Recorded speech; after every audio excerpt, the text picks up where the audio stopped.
Halo semuanya, selamat datang di saluran YouTube saya.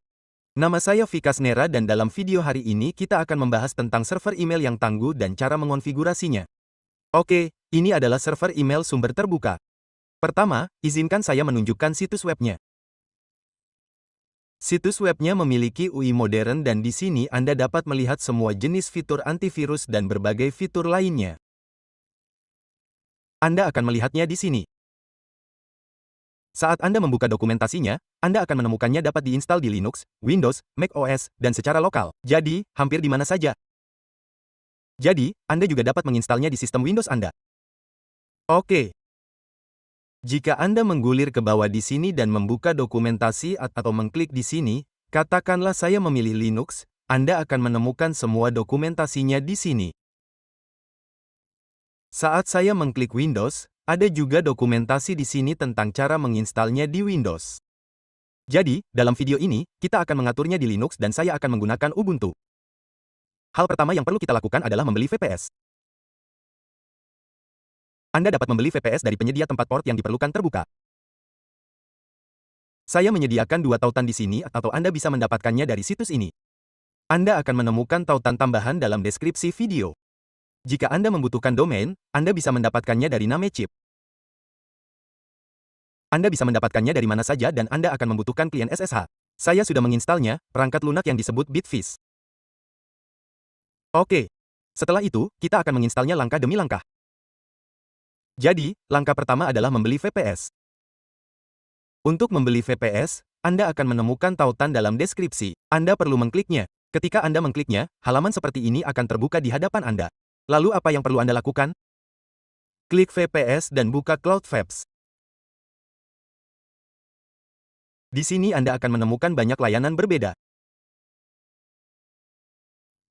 Anda juga dapat menghost DXP di sini karena CloudVapes juga menyediakan server GPU di sini. Oke, apa yang perlu Anda lakukan setelah datang ke sini? Anda dapat memilih sesuai dengan kebutuhan Anda. Anda akan mendapatkan VPS dengan RAM lebih besar di sini dengan harga termurah. Oke, saya memilih ini untuk demo sekarang. Jadi, saya memilih paket awal ini dengan 4 GB. Setelah memilih ini, berbagai pilihan akan muncul di sini. Jika Anda ingin membelinya secara bulanan, Anda dapat memilih opsi ini. Jika Anda membelinya untuk 6 bulan sekaligus, ini akan menjadi harganya. Oke, kemudian Anda perlu memilih wilayah. Anda akan mendapatkan pusat data yang Anda pilih. Misalnya, jika Anda membeli ini secara default, Anda akan mendapatkan IP Eropa. Jika Anda memilih opsi India, Anda akan mendapatkan IP India. VPS Eropa gratis, jadi saya akan membiarkannya sebagai default. Kemudian Anda dapat memilih penyimpanan. SSD 200 GB sudah cukup bagi saya. Kemudian saya memilih Ubuntu di sini. Saya akan menggunakan OS ini. Anda dapat menginstalnya kembali nanti jika diperlukan. Jika Anda menginginkan panel kontrol dengannya, Anda dapat memilihnya secara default dari sini juga. Oke. Setelah itu, saya gulir ke bawah di sini. Jika Anda menginginkan IP tambahan, Anda dapat menambahkannya.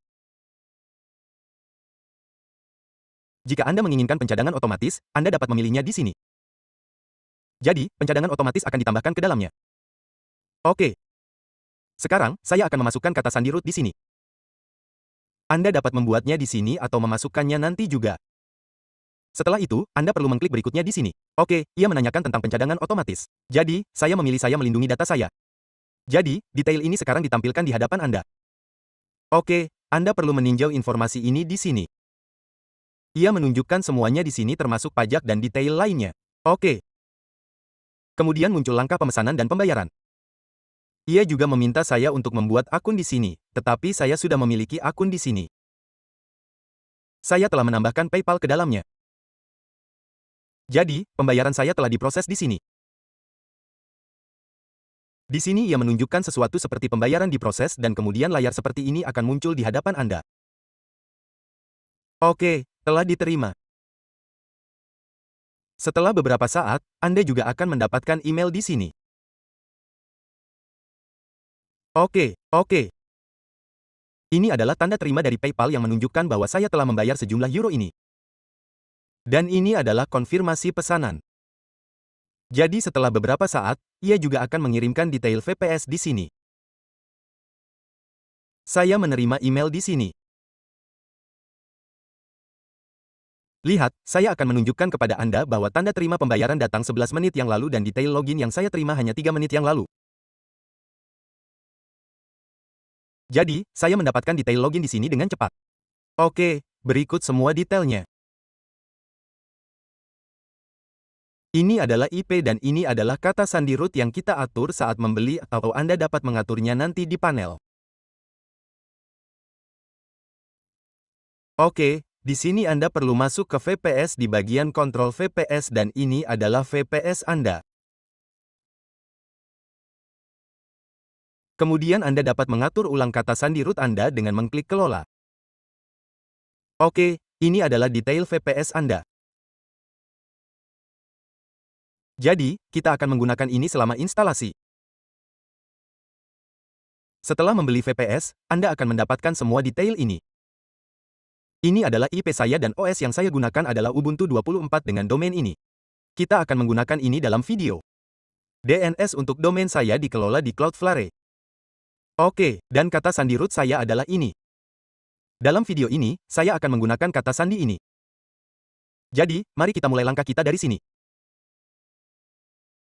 Hal pertama yang perlu kita lakukan adalah datang ke sini. Dan salin tempel IP Anda di sini.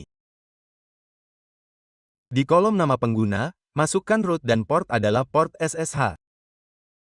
Lalu apa yang perlu Anda lakukan? Anda perlu menyalin kata sandi Anda.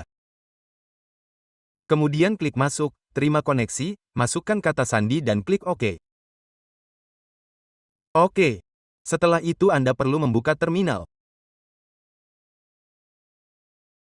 Apa yang perlu Anda lakukan setelah membuka terminal? Anda perlu menjalankan perintah pembaruan sistem di sini. Jadi apa yang harus saya lakukan di sini? Saya telah memasukkan perintah pembaruan sistem di sini. Oke. Dan itu akan memperbarui sistem kita. Setelah itu Anda perlu membuat direktori untuk server email ini. Dengan cara ini Anda akan tahu direktori mana yang berisi file server email Anda dan item lainnya. Kemudian Anda perlu menavigasi ke direktori ini. Saya telah masuk ke direktori ini dan sekarang Anda perlu menjalankan perintah ini.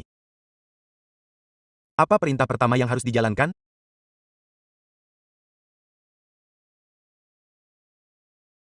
Oke, ketika kita menjalankan file sumber ini, ia mengunduh seluruh server email.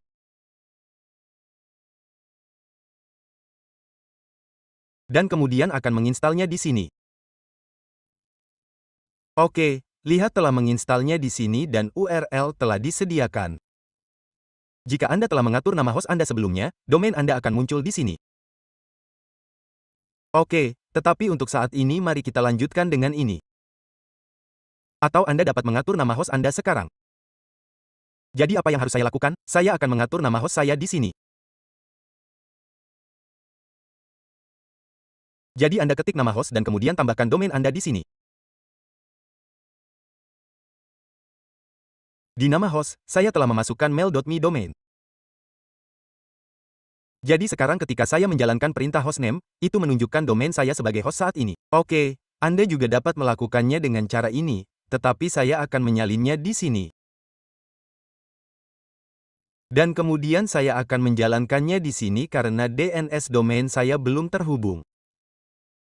Kami belum menambahkan rekamannya, tetapi kami akan melakukannya sekarang. Kami telah datang ke sini. Kami telah masuk. Oke. Ketika Anda masuk setelah instalasi, Anda akan melihat nama pengguna di sini. Kata sandi admin Anda disediakan di sini. Ketika Anda menginstalnya, lihat di sini, ini kata sandi Anda. Jadi, apa yang harus saya lakukan? Saya akan menyimpannya di sini. Dan ini adalah kata sandi kita. Oke. Jadi, saya masukkan kata sandi di sini dan saya masuk. Oke. Setelah itu, Anda dapat membuat akun tambahan di sini juga. Jika Anda ingin mengubah kata sandi admin Anda dapat melakukannya dari sini. Buka ubah kata sandi dan Anda dapat memperbaruinya di sini. Oke, ini dilakukan di sini. Lalu apa yang perlu Anda lakukan? Hal pertama adalah menambahkan domain Anda. Jadi kita akan menambahkan domain. Tapi apa yang harus kita lakukan sebelum itu? Anda harus masuk ke sini terlebih dahulu. Klik pengaturan, kemudian klik jaringan. Di sini Anda harus mengatur nama host Anda terlebih dahulu karena itu diperlukan. Jadi apa yang harus saya lakukan? Nama host saya adalah domain mail, m. Oke. Kemudian klik simpan perubahan dan oke. Setelah menyimpan nama host, Anda sekarang dapat mengonfigurasi, menerapkan, menyimpan, dan memuat ulang. Oke. Jadi jika saya menyegarkannya sekarang, nama host saya telah ditetapkan. Bahkan di panel, jika Anda telah menetapkan nama host ini sebelumnya, itu akan diterapkan secara default. Oke, jadi saya akan memuatnya kembali di sini lagi. Oke, sudah selesai di sini. Ketika saya kembali, itu sudah dimasukkan di sini. Apa yang Anda lakukan setelah itu? Anda perlu mengatur domain Anda. Ketika Anda mengklik pengaturan di sini, semua opsi ini akan muncul.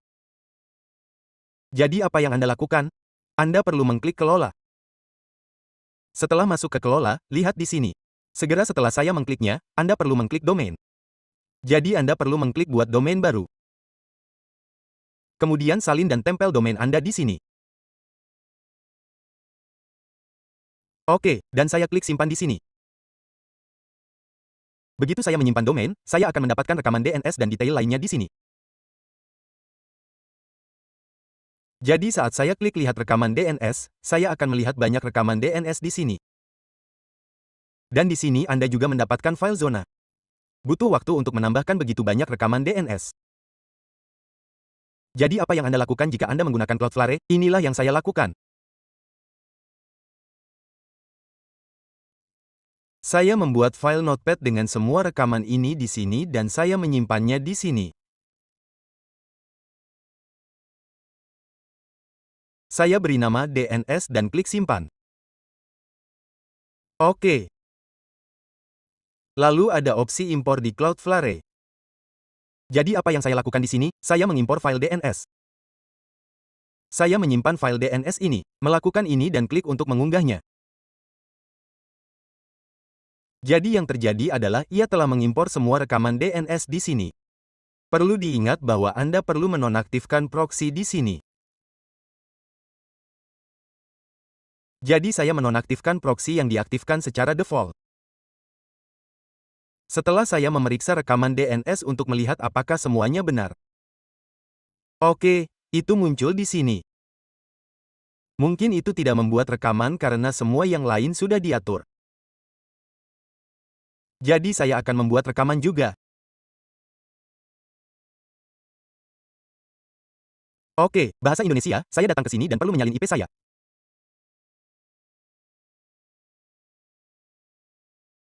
Saya menyalin IP saya. Oke. Pertama saya akan menyimpannya dengan dan di sini saya akan mengarahkannya dengan www.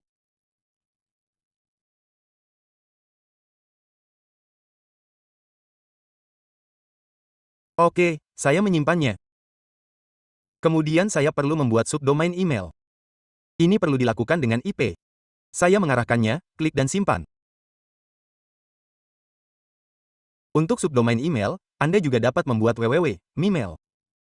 Kemudian tambahkan IP Anda dan klik simpan.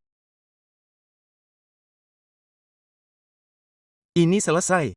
Oke, saya akan memuatnya kembali sekarang dan memeriksa apakah semuanya benar di sini.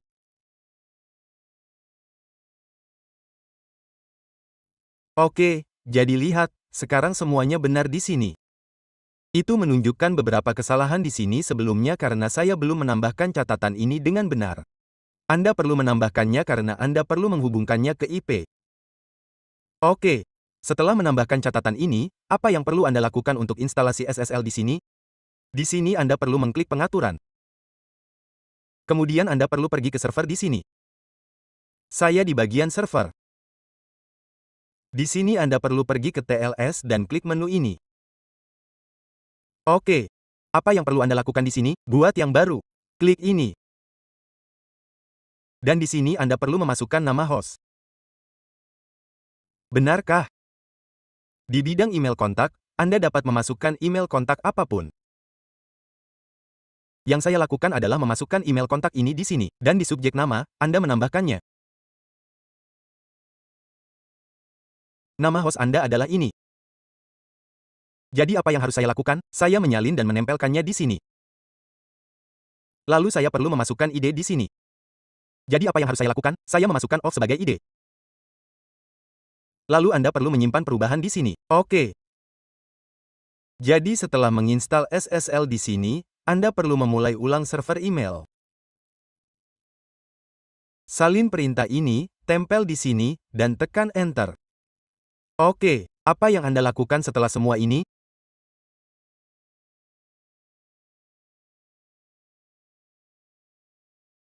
Masukkan nama domain mail.yu di sini dengan nomor port, lalu klik OK dan tekan Enter.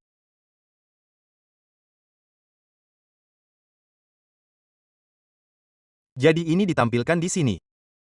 Tunggu, saya akan mencobanya tanpa port. Dan ini telah dibuka. Oke, apa yang perlu saya lakukan setelah itu? Di sini nama pengguna adalah admin dan ini kata sandinya. Tempel kata sandi Anda dan klik masuk. Jadi setelah masuk ke sini kita akan membuat akun pengguna.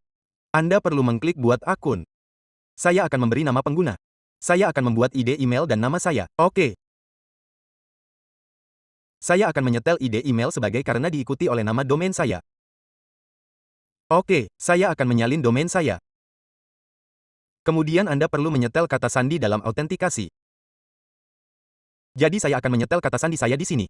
Anda juga dapat menyetel kata sandi. Anda juga dapat menyetel batasan. Dan di sini Anda juga dapat membuat grup dan lainnya. Oke. Kemudian gulir ke bawah dan klik simpan perubahan. Jadi akun email Anda telah dibuat. Anda dapat mengirim email melalui ini. Oke. Kemudian saya akan masuk ke SMTP di sini.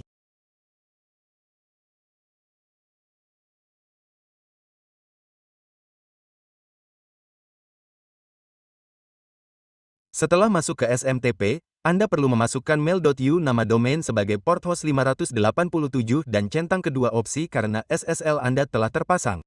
Saya akan memasukkan nama pengguna. Kata sandi saya adalah ini dan email pengirim adalah ini. Oke.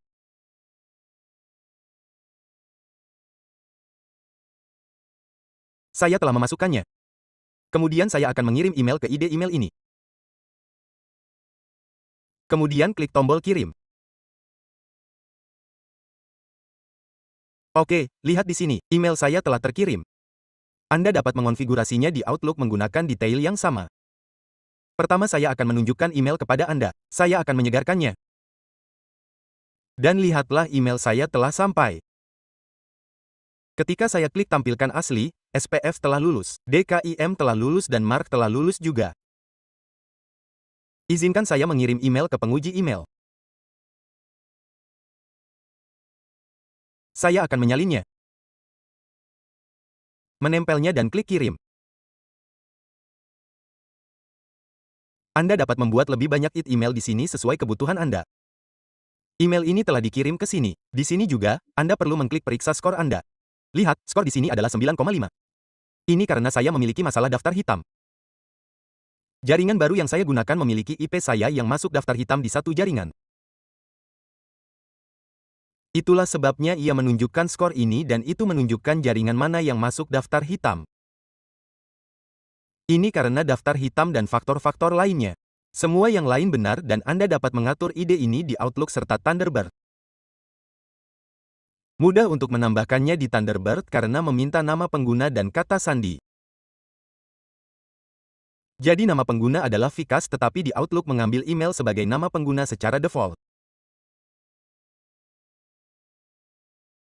Jadi apa yang Anda lakukan di sini? Jika Anda ingin menambahkan ide email di Outlook 2, apa yang perlu Anda lakukan untuk nama login email Anda di sini? Cukup masukkan yang ini. Oke, saya masukkan ini dan klik simpan perubahan di sini. Sekarang akan diterapkan karena sebelumnya pengguna di sini hanya Vikas. Sekarang jika saya mengirim dari keduanya, saya harus memasukkan email lengkap. Dan kemudian ketika saya mengirim ke Vikas, saya klik kirim dan email akan masuk karena saya telah mengubah nama. Saya telah menetapkan nama sebagai ide email. Oke. Sekarang Anda dapat mengaturnya di Outlook. Jadi saya akan menambahkannya di sini. Saya klik tambahkan akun dan saya beri nama akun Fast. Ini adalah ide email saya. Oke, saya salin. Saya tempel. Saya klik mari hubungkan secara manual. Ini akan meminta kata sandi. Jadi saya masukkan kata sandi. Saya harus memetakannya sendiri. Pilih, saya masukkan kata sandi di sini. Saya klik hubungkan. Jadi kali ini lihat telah terhubung di sini. Karena jika Anda hanya menyimpan nama di sini, itu tidak akan mendeteksinya. Karena Outlook tidak memiliki opsi untuk memasukkan nama pengguna dan kata sandi secara terpisah. Anda dapat memasukkan pengguna. Apa yang dilakukan Outlook? Ia mengambil ide email Anda sebagai nama pengguna. Jadi Anda harus membuat perubahan ini. Bahasa Indonesia, jika Anda menggunakan Thunderbird, ia meminta nama pengguna di sana. Anda dapat memasukkan nama pengguna. Jadi masalah ini tidak muncul di dalamnya. Oke. Login saya selesai di sini. Oke, apa yang harus saya lakukan sekarang? Saya akan mengirim email dari Gmail ke ide ini. Oke, saya akan mengirim email di sini. Saya akan mengklik kirim email. Dan mari kita periksa apakah email diterima di sini atau tidak. Oke. Saya akan mencoba menyegarkannya di sini. Dan mari kita periksa apakah email saya sampai di sini atau tidak. Oke.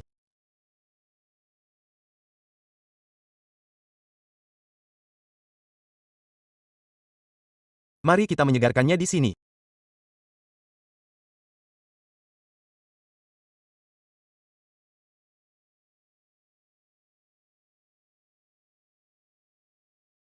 Lihat itu telah muncul di item terkirim email sampah lalu kotak masuk belum dibaca. Email ini sudah sampai untuk saya. Oke. Dan Anda juga dapat mengirim email melalui ini. Jadi saya akan mengirim email dari ini juga dan menunjukkannya kepada Anda. Oke, jadi sudah selesai dan saya telah menambahkan subjek di sini. Saya mengklik kirim. Oke. Terus menyegarkan di sini. Begitu email Anda sampai, Anda akan melihatnya di sini. Jadi, saya menyegarkannya di sini karena saya sedang mengirim email dari Outlook sekarang.